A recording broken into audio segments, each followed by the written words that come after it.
What's up YouTube? I'm Alpha Prime and welcome back to the channel, and today I've got 3 boxes to unbox. Some really cool stuff has arrived in, if it's what I think it is obviously. I have, just as a little personal sort of boost for myself, I have sort of put up a couple of little reels onto my Instagram as subscriber exclusive content. So if you want to check out behind the scenes videos, and just where I'll just talk stuff that's sort of on my mind at that point. So I'm definitely getting started into that. So if you want to support the channel, definitely head over to my Instagram page, give me a follow and subscribe to exclusive content. So it'll just show you stuff that's sort of behind this, unedited, just straight off the top of my head. But before we get into the boxes, I have to say, this guy, if you haven't seen my previous unboxing, I got this guy in the post, and this thing is amazing. It is definitely right up there for being potentially my figure of the year so far. I mean, I'm only halfway through the year, but this has been one of my favorite. I didn't have his antenna out, but this thing is so solid. It's an unbelievable figure. I haven't actually put it into the combine mode as of yet. I've just been admiring him in robot and truck mode and switching it back and forward. MMC are really good at just making these awesome figures. I can't wait to complete the Fensor, but definitely if you're on the fence with this set, like Hotspot is a perfect example of just why MMC is top of their game for this stuff. And the fact that all the combiner stuff is built into them just makes it even better, because you don't have a lot of combiner bits lying about. I mean, I've disassembled my TFC Poseidon there and put them all into a single box again, just because I didn't have the space to sort of display them properly in combine mode. So I have all the combiner pieces sitting over there on the table, which I'll put then into my wee storage bin with the rest of the combiner bots that I don't have combined, such as the Toy World Dinobots and stuff, because it's just terrible to combine. But I do like the individual figures themselves. So this guy, absolutely worth a pick up, guys. If you're on the fence, definitely pick him up. He is fantastic, and I will be putting some Ripper labels. Now that I'm starting to get to that stage, now I'm going to go around, especially my masterpiece figures, and get them Ripper labeled up and get their insignias on them. But let's get down to the real reason why you sort of stopped by today, because you've seen that I have some stuff to unbox. I have to say now, over the last little while, or last few weeks and stuff, it's just been lack of energy and lack of enthusiasm, and I somehow just got a real boost for it today. So sort of getting all this stuff now. As I said, I put a couple of wee sort of exclusive stuff. Yes, there's like a fee sort of to see all that bits, but it would just help me out and producing more and more content, I think. So we'll get down to looking at who we got. So we have Professor Huyang, I probably butchered that name, but he's from the Ahsoka series. I'm not picking up a lot of the stuff from the Ahsoka series, but I thought it was just nice to get a couple of little figures. And then I got Chopper. Chopper is his name. The little droid from it, like just sort of for that set, because I have Ahsoka and stuff already there, and I've got the Ghost coming. So later on in the year, I think that's coming. So that's just to have that set. I'm not as you know yourselves, I'm not a massive Star Wars collector, but I do like picking up a couple of Star Wars figures here and there. I think that's it. Yeah. So that's that box. I do have another sort of smallish box. Just get this opened up. Now this one, if it's what I believe it is, which I don't have a lot of stuff pre-ordered at the minute. I think a lot of stuff I'm sort of just waiting until it comes out. See how it goes, really.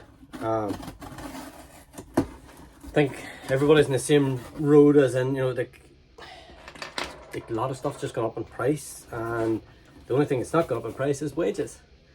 So that's unfortunate. But this one I really had to get.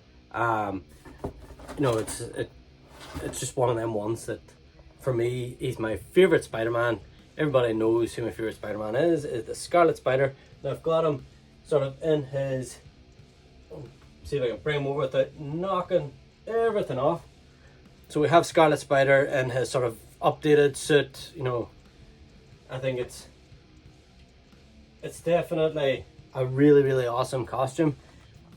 But now I have the actual Scarlet Spider of when we first seen him, you know, the Ben Reilly Spider-Man. We first seen this, I think it was in the on TV anyway, in the 1990s, when Spider-Man went and, well, Madam Web brought a whole lot of Spider-Man into to fight off, I think it was Doom, was it? Dr. Doom in the end.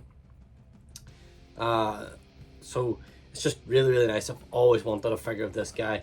So finally, I have one in my collection. I'm very happy, and I didn't have to pay absolutely crazy money for it. So luckily, I mean, this guy sold out pretty fast everywhere.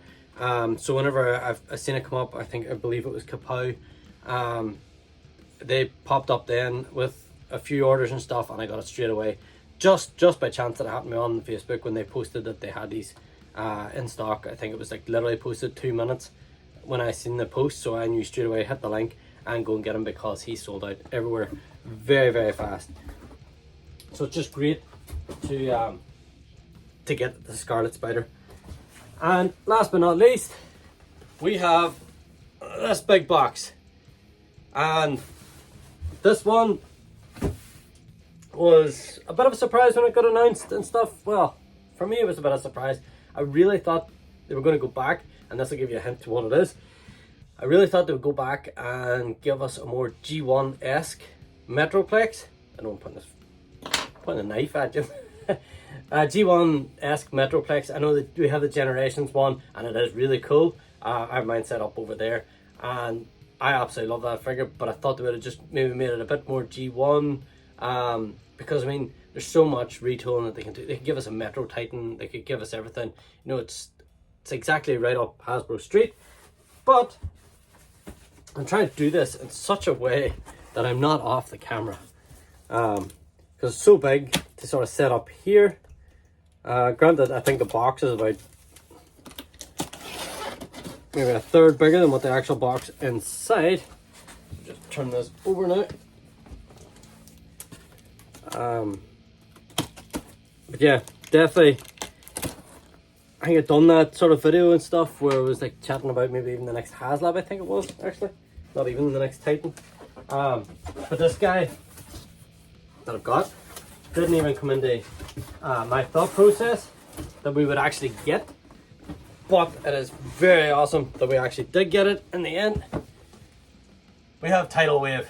We have Titan class Tidal Wave, and I can't wait to get this guy unboxed and just look at how amazing he is. I know a lot of people complain about, you know, all this, the smaller bits to go with the obviously Galvatron's going to be coming at some point, a recolor yet again, Hasbro.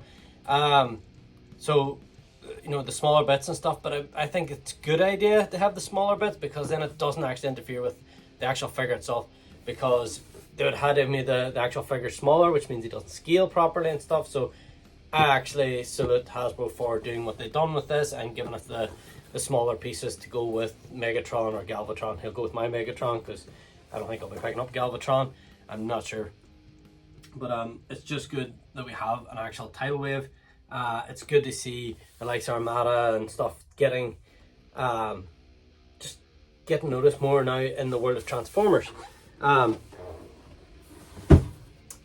I know it's sort of a love-hate thing. I quite like Armada, and I sort of like Cybertron. Cybertron's good as well. So it sort of goes Armada, Cybertron, and then Energon. Just, it was in the middle. It was coming off the back of the hype of Armada. I just don't think Energon really hit as well. It's still alright. I mean, for me personally, there's worse Transformers shows out there than Energon. But I was definitely a big Armada fan. I loved the whole concept of the mini-cons and stuff. I actually really enjoyed that, but you know, the power-ups and stuff out there, brilliant idea. So it's good to see now that we're getting some sort of Armada love, and it's definitely well overdue, I think, in my own personal opinion. And don't get me wrong, I love G1, I love Beast Wars, I love all that sort of stuff, but Armada was definitely up there as well for me. It really had a nice spot for me over my Transformers lifespan as such. So that's it for today's episode, guys. Thanks for stopping by. Thanks for checking out the video. Is there any figures that you're picking up recently? Did you get the MMC hotspot? Are you thinking about picking it up? Are you getting Tidal Wave?